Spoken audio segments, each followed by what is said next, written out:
Okay, Jen, tell us about yourself. Hey, Abby, thanks so much for having me. Happy to chat a little bit about myself and excited to get to know you better as well. I am born and raised in Utah, real close to the Little Cottonwood Canyon, has just been part of my soul since I was a little kid. And yeah, I'm a mom of 5 kids.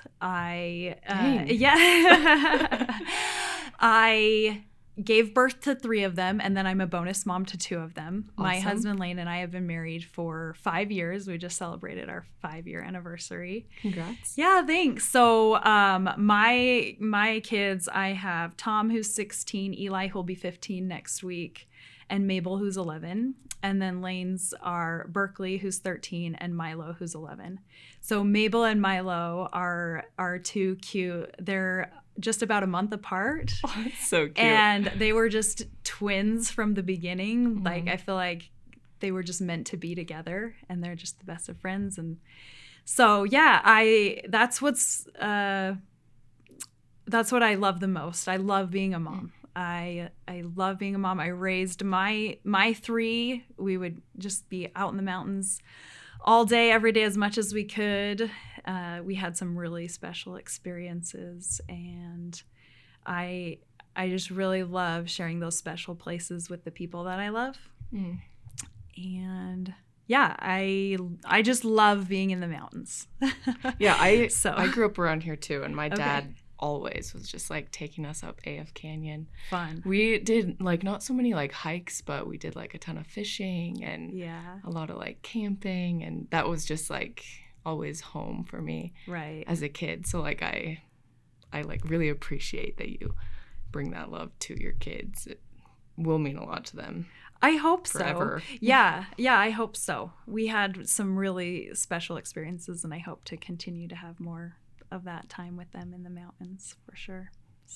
So a little bit earlier you were saying you took them up Devil's Castle pretty young, which is a peak in the Wasatch. Yes. Yeah. My 3 have climbed most of the Wasatch peaks. That's so cool. At pretty young ages. When did you start taking them with you?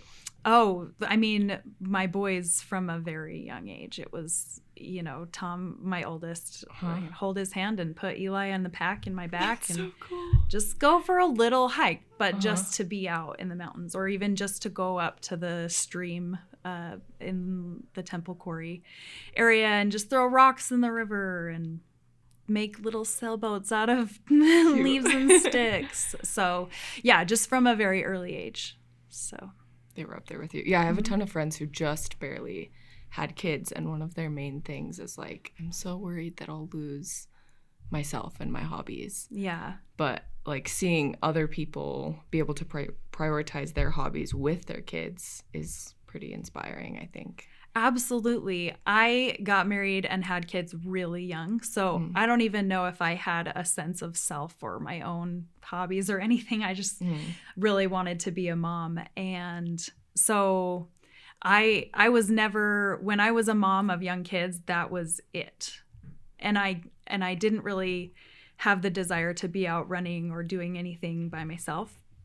But I understand that a lot of people still want to carry that through, and they should if they have that in them, absolutely, because that will just model to your children, like, live your life, right? Yeah. And follow your heart, and then that will instill in your children to then hopefully find what inspires them so that they can follow what's in them, whether it's mountains, outdoors, or not, art, music, all of those things. So that's important to me.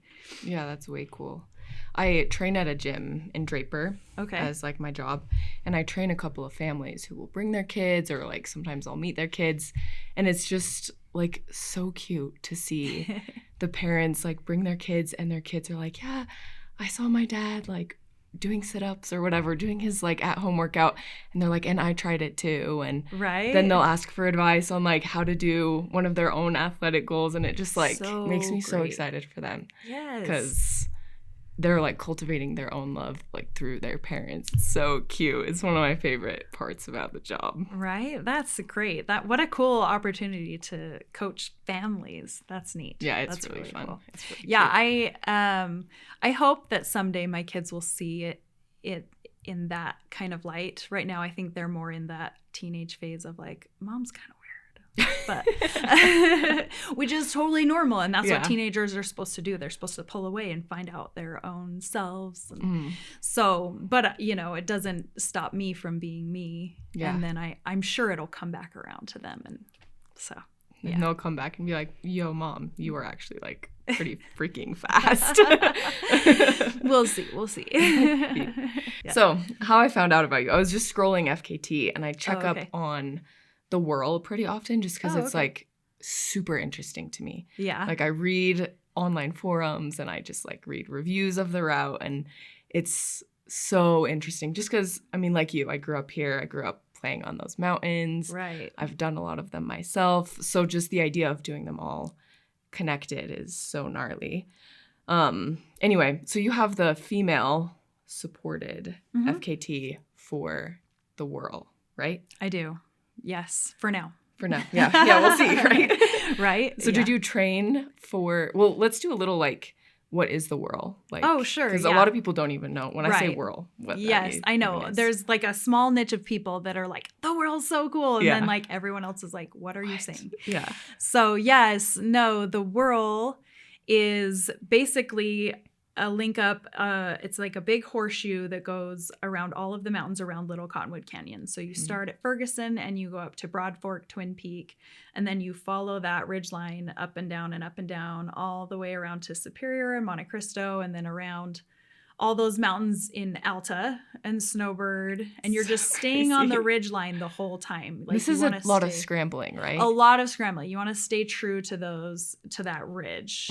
So yeah, that whole traverse from Twin all the way through Superior, that's just, a lot of it is kind of knife edgy ridge traversing. And then you kind of have a little bit less technical section as you make your way over to Alta. Then you hit Devil's Castle, which begins more of that scrambly stuff. You go over to Snowbird, where you hit the American Fork Twin Peaks up there. And then from there, you head over to White Baldy and Pfeifferhorn, and then all the way out to Lone Peak. And then the hardest part is you have to come off Lone Peak and go down the notch, which is not super technical, but it's steep, it's loose, and you're tired, and you have to find your way down this and make your way back to the Bells Canyon Trail, which in itself is very rugged and steep, and it's at the end of a long thing, and it's gnarly, but it's really rewarding too. So that's kind of my description of the WURL, I guess. Yeah. So. And how long did it total you? I think for most people, it's like somewhere between 32 and 36 miles. Oh, where did you clock it at? Oh, I should have looked up the stats. I think, 32 to 36 miles somewhere and around 18,000-ish or a little bit more feet of elevation gain. And that alone, like if that was just a hike or like a trail that you were running, 18,000 feet is steep for 32, 36 miles. For sure.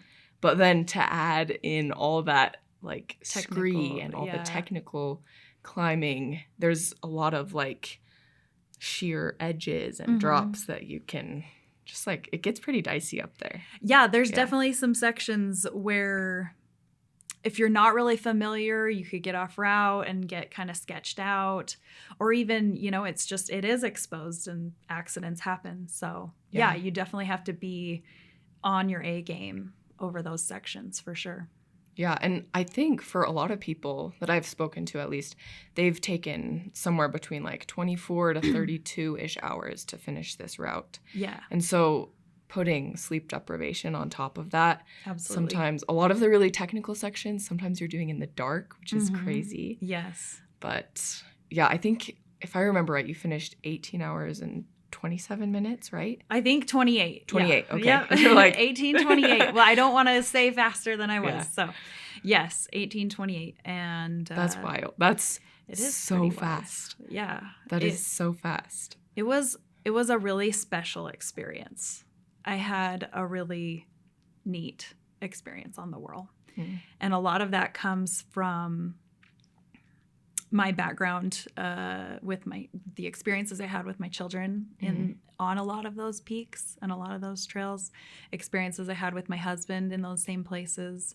We got engaged on the top of Pfeiffer Horn. That's so cool. We got married at the trailhead, and with my kids on the top of Devils, and they've been up Lone Peak with me, and so that day just was a really special day because every step I took, I just felt full of gratitude and overwhelmed at times flooded with memories of, I was here with this person and we had this really hard talk, or we overcame this obstacle and together, and it just brought me so much joy. And then, a half hour later, I'm at this spot and, this experience happened here. And just all day was just fed by gratitude.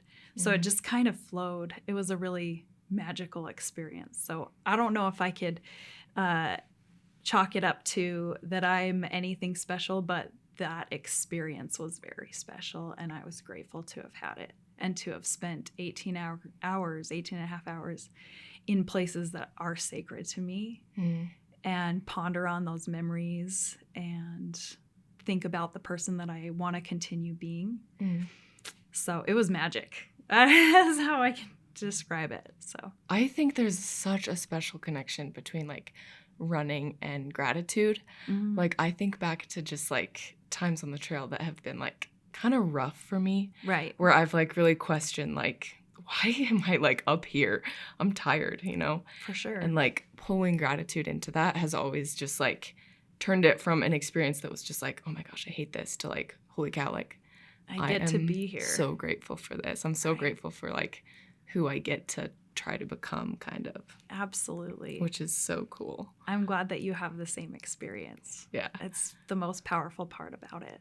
And that was probably pretty special for you too, to hit all of those peaks and to know them so well and to have all those memories is...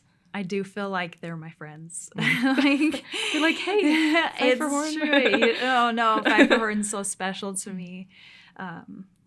It's the mountain that I would always go to cry and work things out. And I was a single mom for 3 years and working 3 jobs and trying to raise kids and be a good mom all during that time. And when I wouldn't have my kids, that was one of the places I would just go and cry just because I missed them so much. So that mountain especially is just a sacred space for me.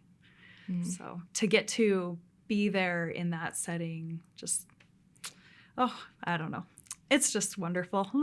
So it sounds like it was a crazy spiritual experience for you. It really was. And it's and not to get too woo-woo, but it really was special. And I don't really have words to describe how beautiful it was, but it's something that I ponder on often, and it helps sustain me throughout my days. I think back about how lucky I was to have that experience, and it inspires me to continue to be better, not just as an athlete, but as a mom and as a human being. So to pull on the person that you were in that experience inspires you to do better? Absolutely. Okay. Yeah. Just it almost was a vision of all the amazing things that have happened to me and all the amazing things that are ahead. And so to just kind of stay in that space of not holding too tightly to anything, but just letting love flow and that gratitude of being able to live this incredible life that we get to live. So that is so cool. Yeah. There had to be some moments. I mean, you have the FKT for 18 hours is really fast for that route. There had to be some moments that you were pushing yourself to be faster, pushing yourself in some type of way. How do you feel you pulled in that athleticism to this spiritual experience, and how much love you were feeling? And that's a good question.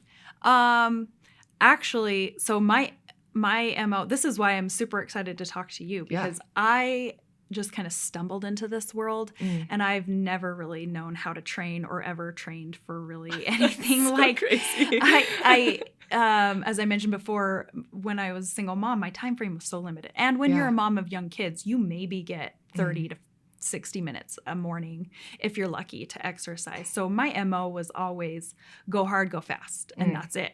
There was never any understanding of like, oh, you have to be in zone 1 for a long run. I was like, this is new to me, like the past 2 years. What's zone 1? I haven't been in zone 1 in years. In years, right? You know, I'm kind of that all-in type of personality anyways. So it's go as hard as you can, as fast as you can.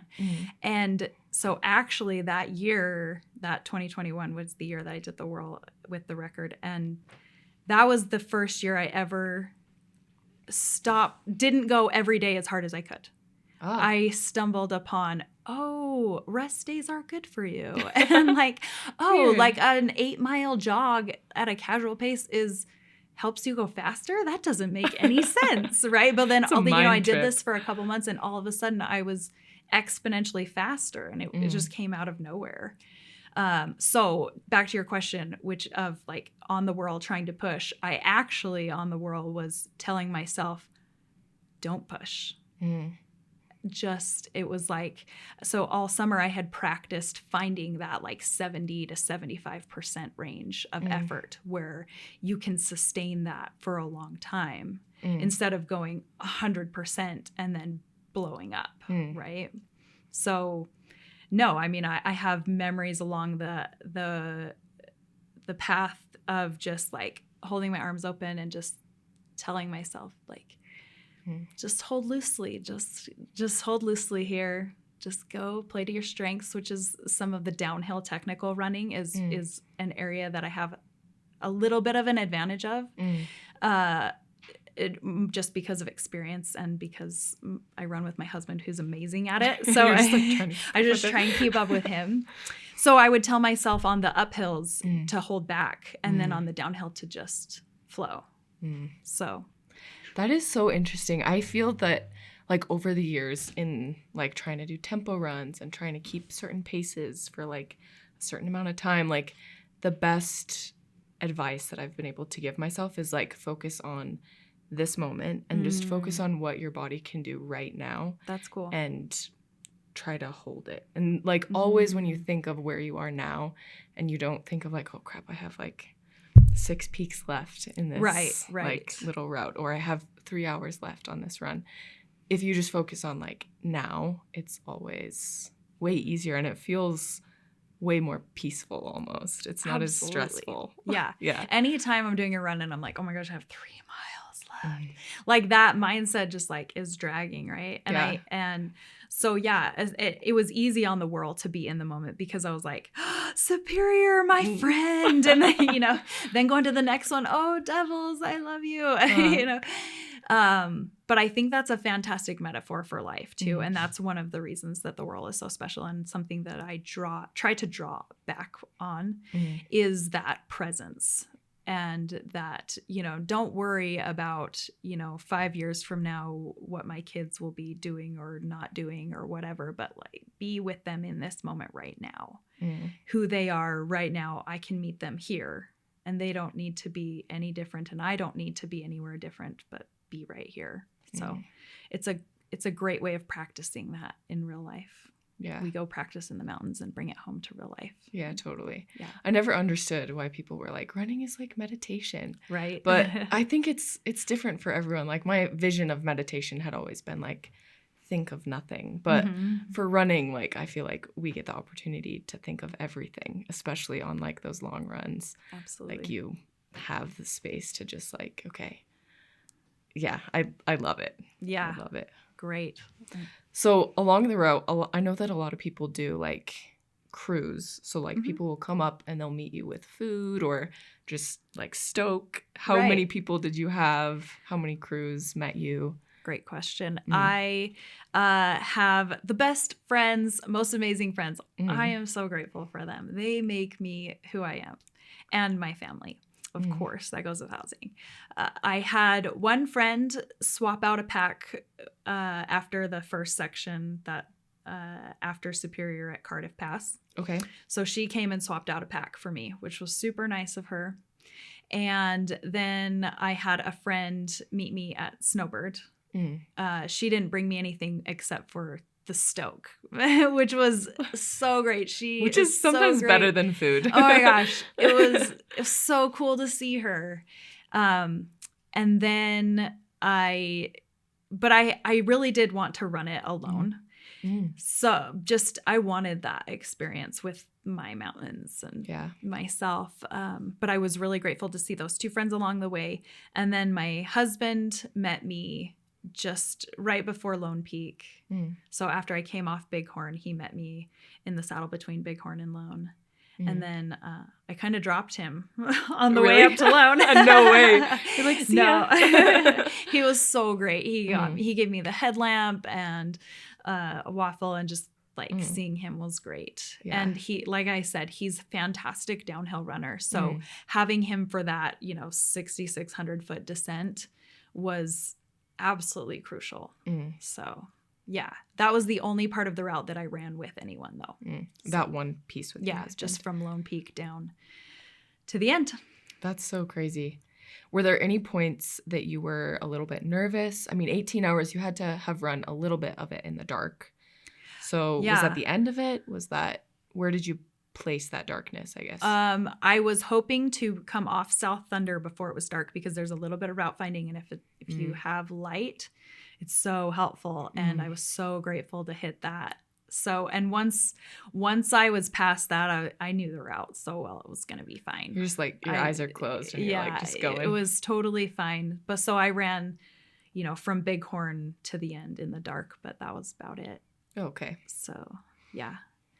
And then I forget what you had asked before that. Were there any times you were like nervous? It sounds like you've done these mountains enough. No, I was not nervous. Although the week before I did the WURL, or maybe it was 2 weeks before, someone did die on the Cottonwood Ridge. So I wore a helmet on the whole Cottonwood Ridge section, and not out of fear, but out of love for myself and respect for the mountains. So I wasn't worried about it, but I felt like there was no reason not to. Yeah. So I did wear the helmet. Yeah. And that's the thing about these mountains. I think like sometimes news circuits pick up stories of hikers dying or climbers dying, and they like almost over exaggerate it. Like, sure, don't go up here if you're not experienced. But I think most of the people that go up are pretty experienced. Like, this trail is difficult enough that once you're up Ferguson Canyon, like you know what you're doing. It's pretty serious. Yeah, for sure. It's committing. Yeah, absolutely. Yeah, that's crazy. Food. What did you eat? Oh, yes. This is something also I had to learn, like, because I feel like I'm just a mom who does this because she loves it. Awesome. I did have to learn that you have to fuel. And so I front loaded real heavy. Okay. I ate a pretty good breakfast, and I had 2 liters in my pack full of water mixed with Roctane. Okay. So I probably had about 1,200 calories worth of Roctane, which is not like substantial calories, but it's still quick energy. Yeah, your muscles will use it. I used some gels, some bars. So those first 6 hours from Ferguson to Cardiff Pass, where I swapped out my pack, I probably ate almost 2,000 calories, which is a ton. Yeah, it's a ton. Most of it came through the water Roctane mix. Yeah. And then those spring energy gels have like 300 calories each. So I think I ate 3 of those. So it's awesome. Yeah. So it was Roctane kind of hurts my stomach. I know. Yeah. I had trained with it. Okay. Yeah. So you had like kind of acclimated yourself to it, and it was fine. It like definitely is a little gassy in this, like bubbles in the stomach. Yeah. But my husband, when we were dating, he was running Wasatch 100. And so that was just all I knew was that's what they had at Wasatch. So I was like, cool, I guess I'll just use Roctane. Spring energy and Roctane. Yeah. Yeah. So, but yeah, so ever since he and I were together, I just was like, oh, well, this is what ultra runners use. So we just always had Roctane on hand. So it was just kind of something that I always used. So do you still use that today? Or have you switched anything up? No, not really. I haven't switched anything up. Awesome. I go with what works. So yeah, I drink Roctane for those longer, just for the quick energy, especially on longer runs. It's an easy, lightweight way to get calories. Because you have to carry your water anyway. Yeah. And that's the bulk of your weight. So Exactly. to have that also be your calories is nice. Yeah. Yeah, I've seen a ton of videos. I think I've seen every YouTube video on the WURL just because it's so interesting. But I see guys like putting pizza in plastic bags and they pick it up at like their drop spots, and my stomach like churns when I see that. I'm like, how? I think you know what? Down? Whatever works for people. I think that you have to train your eating, and when you're eating in the event, whether it's the WURL or an ultra, preferably you would want to eat things that you know are going to sit well, right? And that you've trained to eat. Yeah. So. Yeah, even with electrolytes and stuff, my first ultra, I had like trained with electrolytes, but I hadn't ran for 6 hours before. And so I ran out of electrolytes and was getting gnarly muscle cramps and decided to take some salt pills at one of the aid stations, which is just like a gut bomb, and it hurts everyone's stomach, and it just like compounded things, made things so much worse.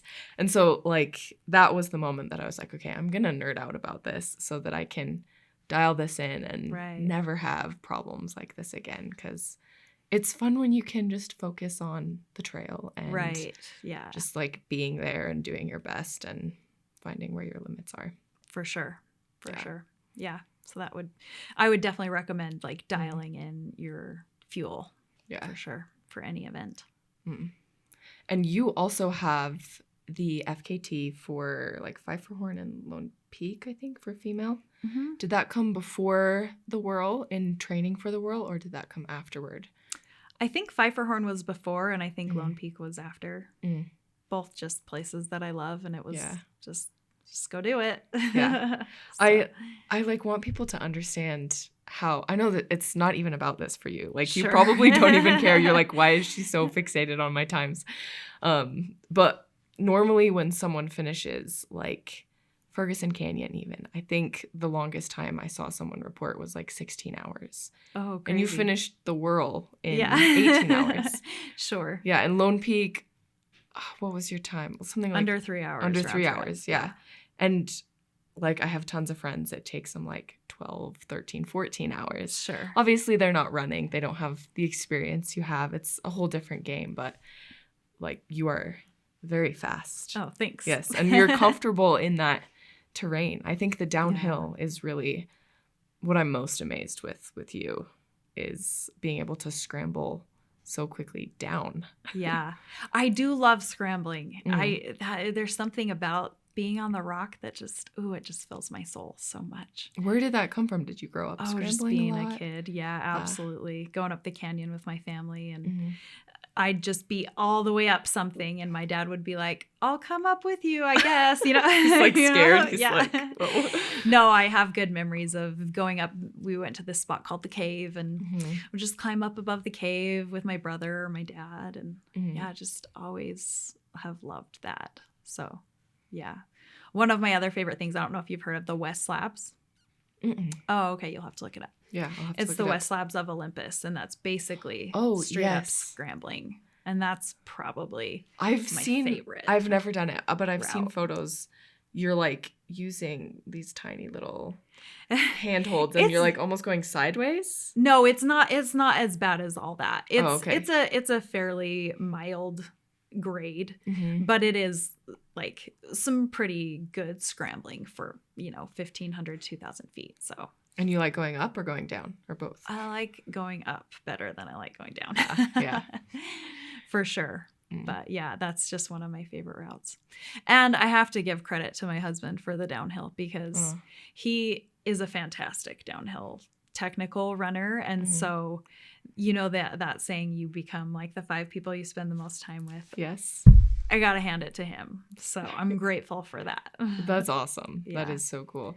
Seems like you run together a lot. You do a lot of things together. Yeah. fitness-wise? I drag him along with me a lot of the times. No, he's so sweet. He'll do whatever I ask. He's so nice. Did you guys meet under those types of circumstances? It was definitely what I was looking for. Mm. I had not the best experience in my first marriage and did not want to get married again. Mm. But the pull to date was very strong and I fought it. I did not want to do that, but I felt divine guidance in that. So when it was like, fine, I'll get on the apps. And it was, I just want somebody to adventure with on the every other weekend I don't have my kids. That was all that I was looking for. So that was kind of my only criteria. Yeah. So, but then when I did, that's what I was looking for. But then he was so much more than that. And I'm so grateful. And you're like, oh. Yeah. Yeah. I feel like being on the trails together, being in the mountains together builds like intimacy. It builds like the deepest friendships. Absolutely. And I think it's maybe something about like conquering something together. I don't know like what it is, but it's really, really special.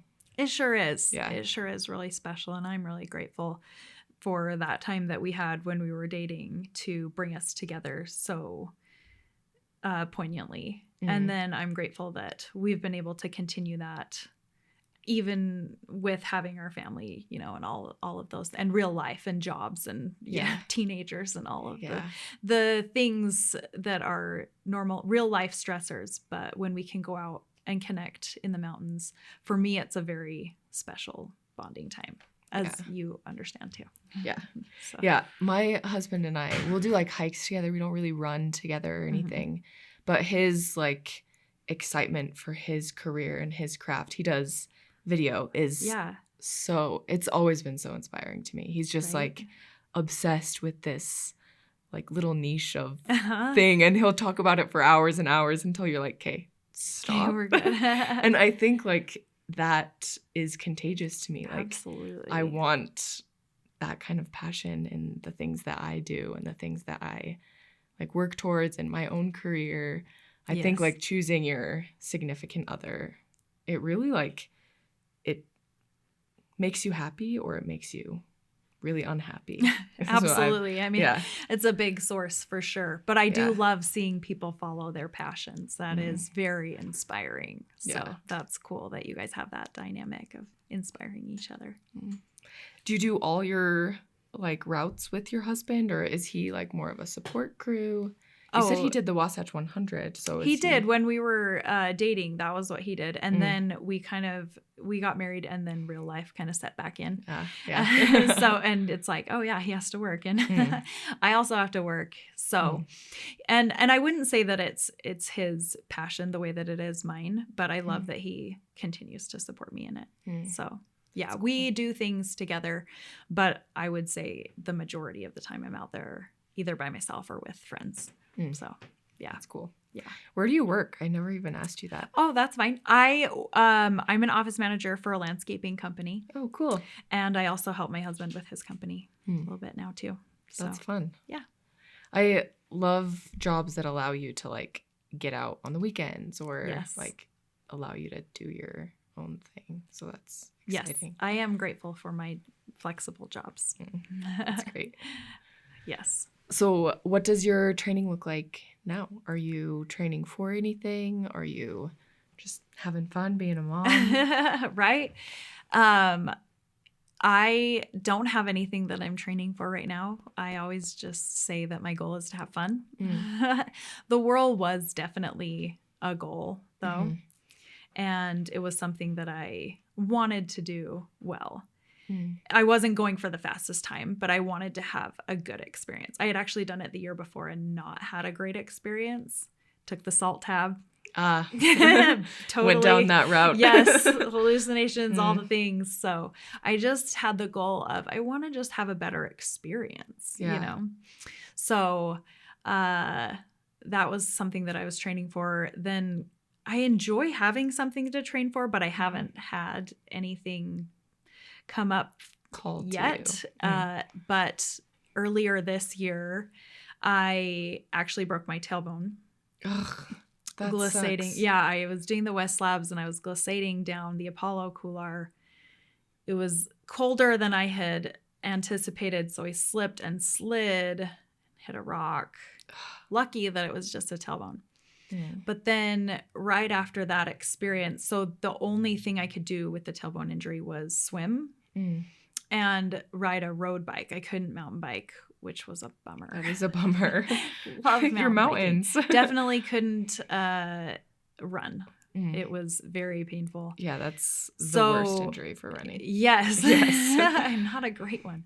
But anyway, so that was kind of a blessing in disguise because after just a couple days in the pool, it sparked or it brought to my memory this event called the Picnic. I don't know if you've heard of that. No. It's in the Tetons.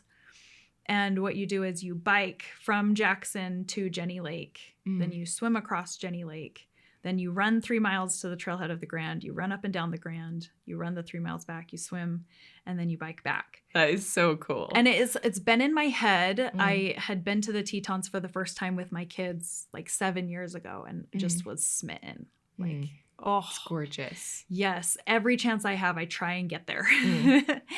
And so when I was in the pool swimming, just, trying to keep a cardio base, even just after a day or two, I was like, oh, I could do the picnic. You're like, this is perfect. This is cool because I never thought that I would train for it. I just figured, I'll just go do it with some friends and it will just be a party and whatever. It's just this crazy thing that people do. But then that kind of gave a little bit of direction for me when I was a little bit down with the tailbone injury. It was like, oh, there's a purpose for me going to the pool and swimming boring laps, Yeah. Oh my gosh. So, and not being in my mountains. And there's a purpose to get on the road bike and try and figure out how to be a road biker instead of a mountain biker. So that was a cool goal that just kind of came naturally. And I loved having a goal and something to work for. And, I didn't have a trainer. Maybe I should. But I just did kind of what I thought would help facilitate a good time on the picnic. So what was that for you? And what made you think that way? Did you do research with books? Did you do YouTube videos, ask friends? Or was it just like, this sounds right? The goal itself was a no-brainer. It was an automatic like, oh yeah, if you have to swim, we're going to have the picnic as a goal. That just makes sense. Like it was an easy next step.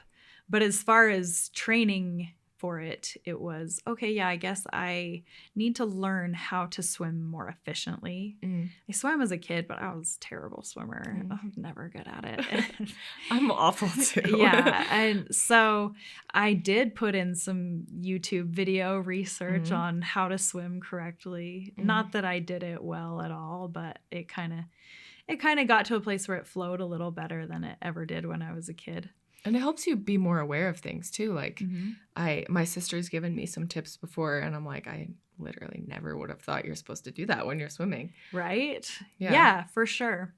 So as far as training, that's probably the thing I've trained for the most. And it ended up going really well. I had a great time. That's awesome. So you did it this year? I did. I did do it this year. Yeah.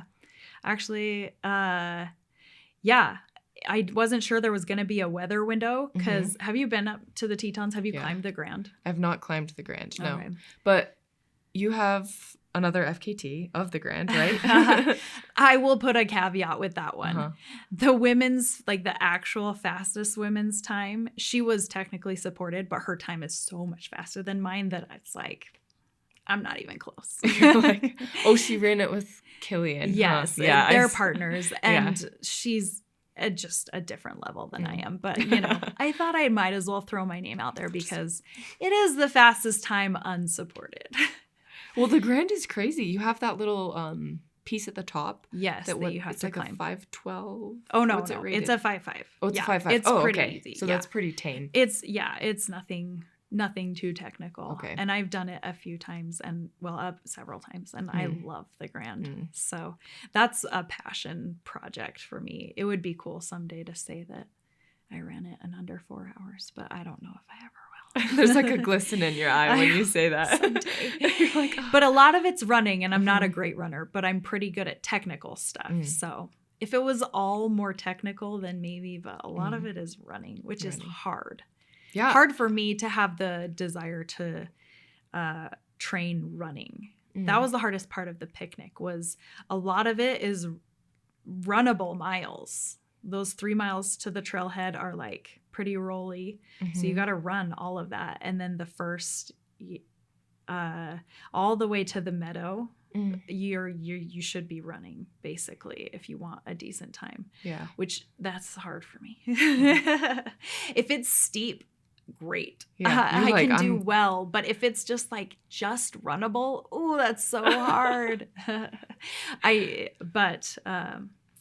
Anyway, so the Grand, it does have that technical spot at the top. Piece at the top. Which is kind of your bread and butter, it sounds like. And everything you've talked about, there is a little bit of rock technicality. Yes, I love, there's a line where it's just technical enough that it is so fun. If it crosses into oh my gosh, this is scary, I don't love that. But I my friends can attest to, I do push that line a little bit sometimes. It sounds like that line's also probably pretty high for you. Things you've talked about that you're I go up. And I'm like, oh, wow, that one, really made me nervous. Yeah. Even Lone Peak, I'm, such a wuss with, technical things. Yeah. And there are times that I'm like, oh, I'm a little anxious right now. Which is totally normal, right? Yeah. No, I just happen to really love that stuff. So, yeah. That's awesome. Yeah. So the picnic, you finished it. I finished it. How long did it take? Does it take crewing? So I did it completely unsupported. Oh, cool. I carried a big bag of all my stuff on the bike out. I dropped my bike with the big bag, and then I had a waist bag buoy thing that I dragged across the lake with me. Cool. And then I stashed that on the other side of the lake, and it had my running pack and my running shoes in it. So pulled those out, ran up, ran down, pulled the swim buoy with all the stuff back. That sounds so with fun. The big pack. It was so fun. I had a fantastic time. I summited the Grand right at sunrise. Oh, it was spectacular. And I actually ended up beating the men's time on it. You're like... No. Unexpectedly. That's awesome. It was another one of those really cool days that everything just kind of flowed. I certainly could have run faster.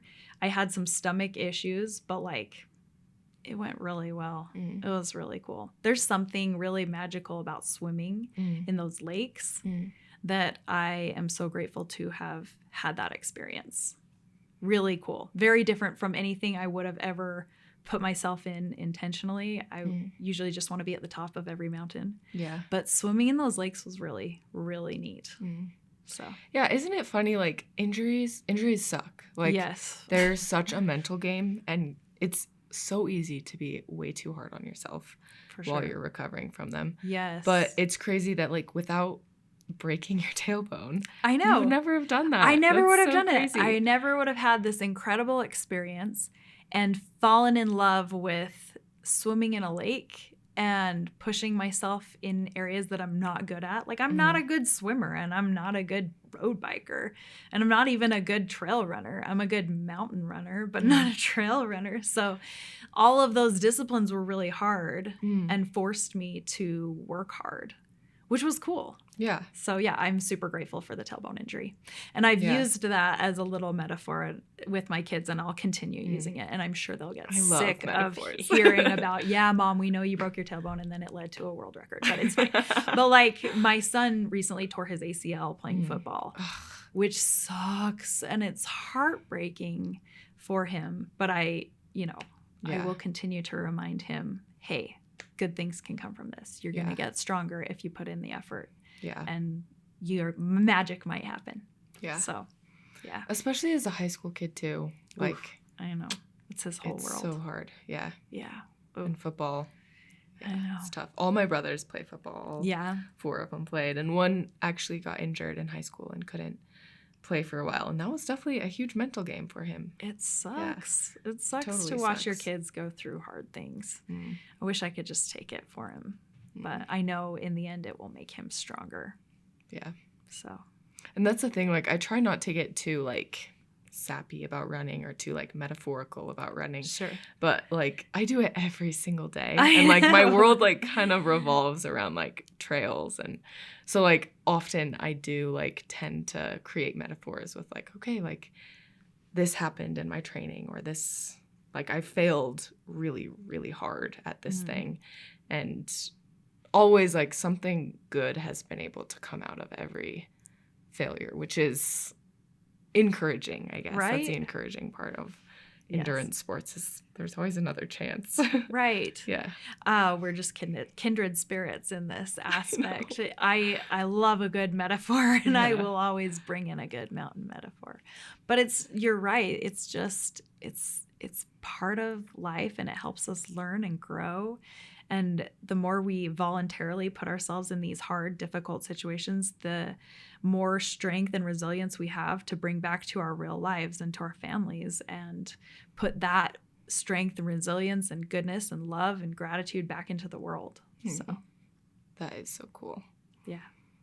Yeah. My dad I grew up with my dad always like making up metaphors about random stuff. Really? Yeah. That's cool. Yeah. And one of them is like, he has this little story about heart-shaped rocks. So like now whenever I'm running, I'll like pick up heart-shaped rocks and like send him a photo, you know? That's really sweet. Yeah. And so I think that's why I get so tender with like seeing you teaching your kids how much you love the mountains, and my clients teaching their kids like how much they love the gym. Like most of my clients don't leave the gym. They don't like really mountain sports.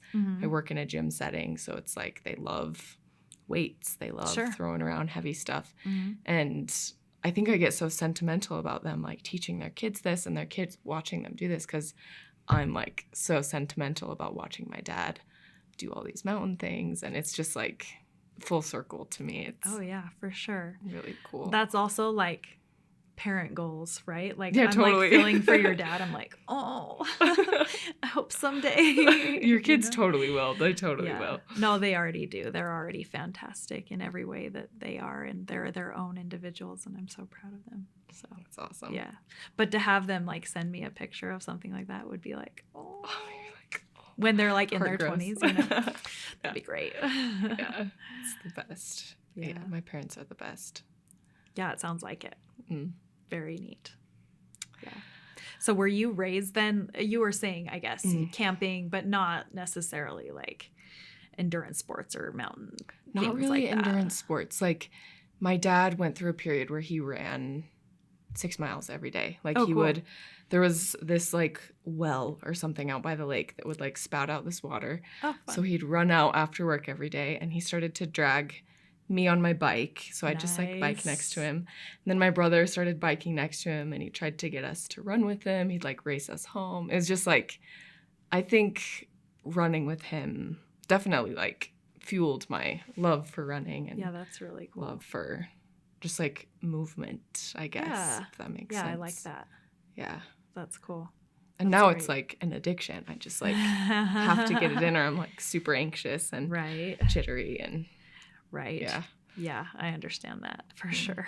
Like get a little cagey if I don't get out in the mountains. Yeah, for sure. Do your parents climb and stuff? Are you... No.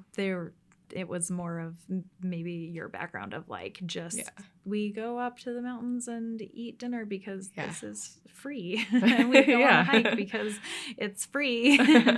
This is what we do. So like I didn't grow up skiing or I didn't learn to ski until I was 30.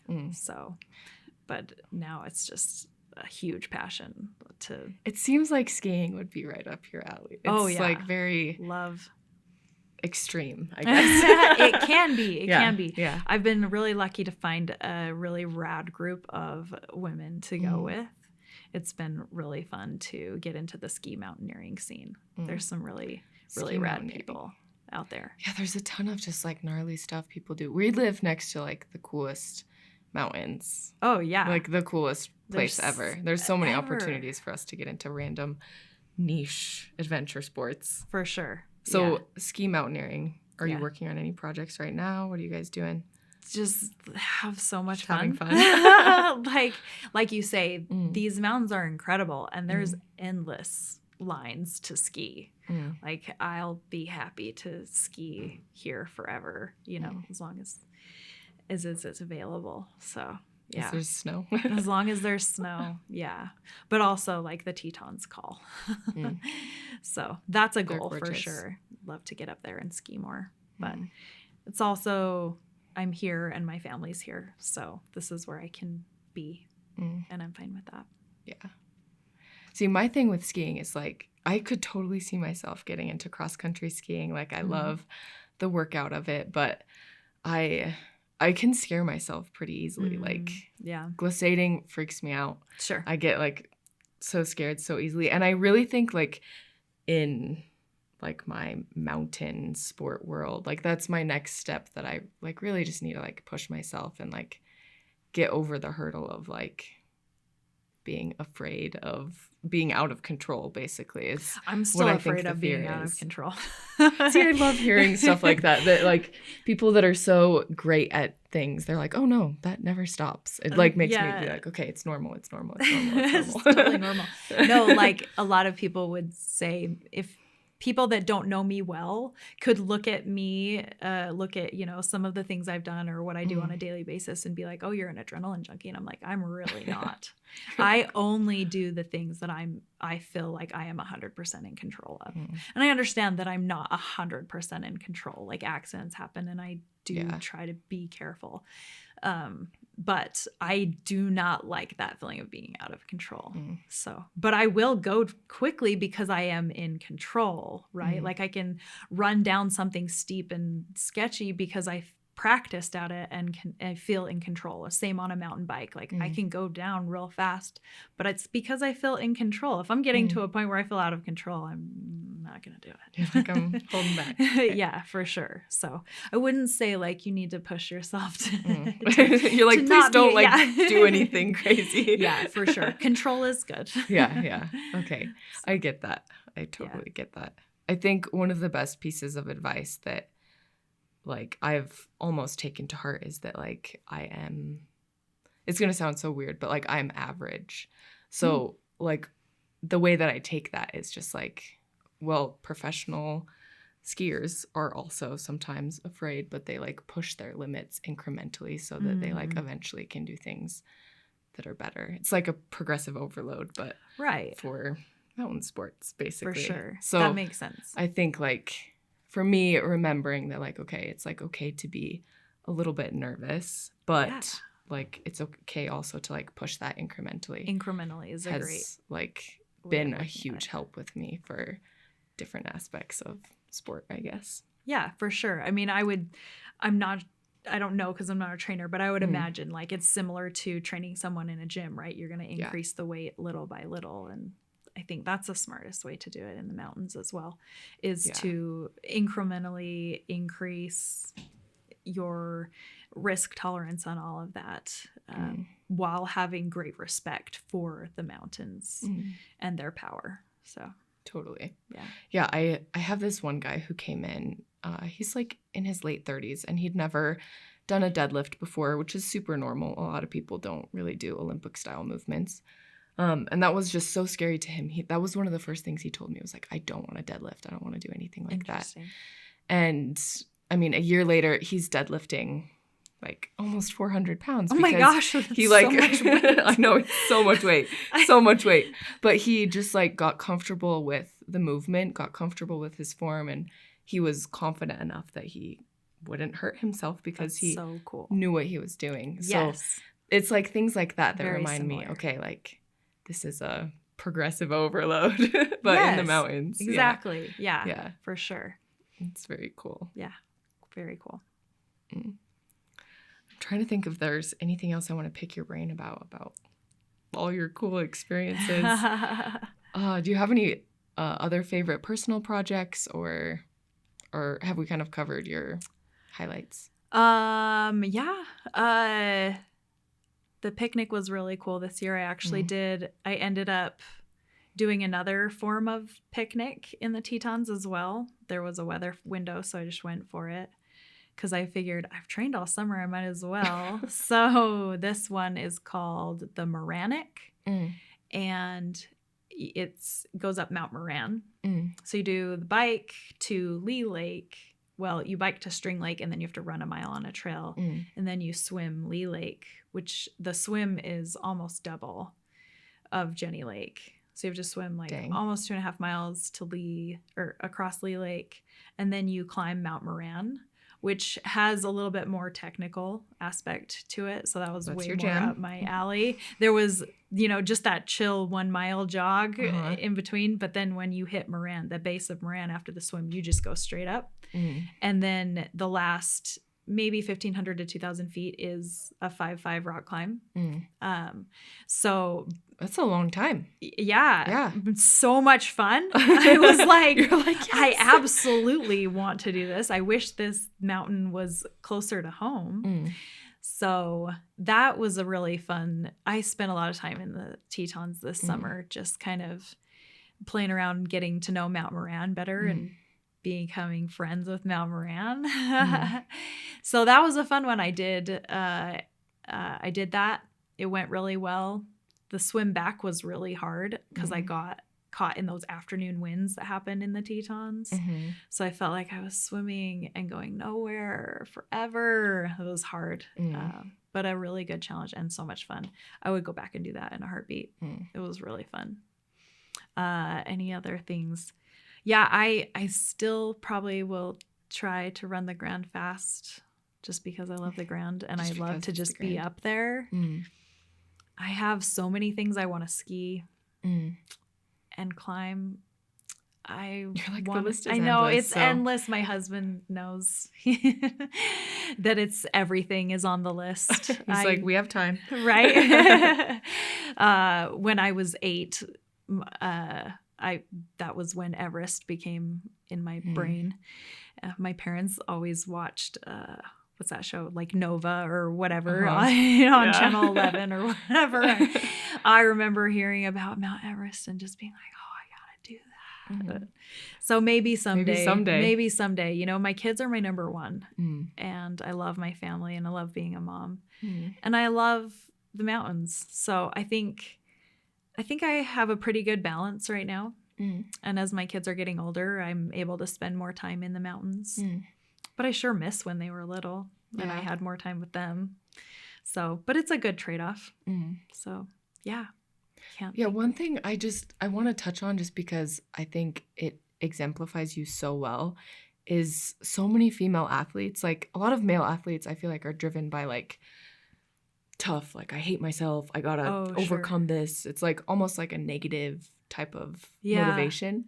But so many female athletes, and I'm sure a lot of male athletes too, I don't know, that I've spoken with are so positive about their athletic achievements. Like, even though you're going crazy fast, you're doing really cool athletic things, it's all like about how the experience is good and how you're happy and how peaceful you are. And that's like the kind of motivation that like I think about on my races and on my runs, and I'm like, okay, I want to exemplify that, and I like try to exemplify it in my races, my runs, my life. Do you have advice? Like, is there like a thought process you follow, or is it just who you are? Well, I think it's a great thing to find a balance between the two, right? Like, I don't know. I think I was just born with it in me to try my best in everything that I do. I have that, I'll push hard and I can do that. And it's hard. Oh, I like hard. Right. But then the real motivation and the lifelong motivation comes not from, oh, I can beat someone or be better. It's, I love this. And I love the experience of being out here, whether it's by myself or with people that I love. Like, that's going to fuel a person for their entire life instead of just in your prime of time, whether that's your 20s or your 30s or whatever, like, and you start to maybe see a decline in those statistics that some people might put value on, right? Of speed or whatever. But and those things are fine, and it's good to have goals, and like, I like going fast, right? I like pushing myself, but the heart of it comes from, I love this. And I love these mountains, and I love spending time with these people that I get to do it with. So I don't know. I think the advice would just be to find what you love and just chase it. unashamed, right? Unabashedly, just follow what sets your heart on fire. That's what I've done. And I know, some family members look at me and they're like, what? She's crazy. Like, I am. And I know, like, I am. But I'm so lucky I get to do so much of what I love, which on both sides, like I get to have my family and I get to be in the mountains. So, yeah. That is like the passion that I find the most inspiring. And you like really like, I guess like your vibe, I guess, from what I've had talking to you, you just exemplify like a lot of love for the mountains, a lot of love for your family. And you're just very calm, confident, and peaceful. And I adore you as a person. Oh, thank you so much. Thank you so much for coming. Well, that means a lot to me. Yeah. Thanks, Abby. So if people want to follow up with you or follow your next adventure, where should they follow you at? I do a little bit on Instagram. I should be better at Instagram, but sometimes I don't find the time. But yeah, I think I'm just Jen Denton on Instagram. Maybe it's Jen Denton 04. We'll link it. Yeah, great. And then I'm on Strava too, just Jen Denton. So yeah. Awesome. I'm gonna follow you on Strava. Oh, great. Thanks. I'd love to meet new people. I'd love to get to know anybody who wants to. I'm happy to share my experiences. So yeah, absolutely. Awesome. Yeah. Thanks so much.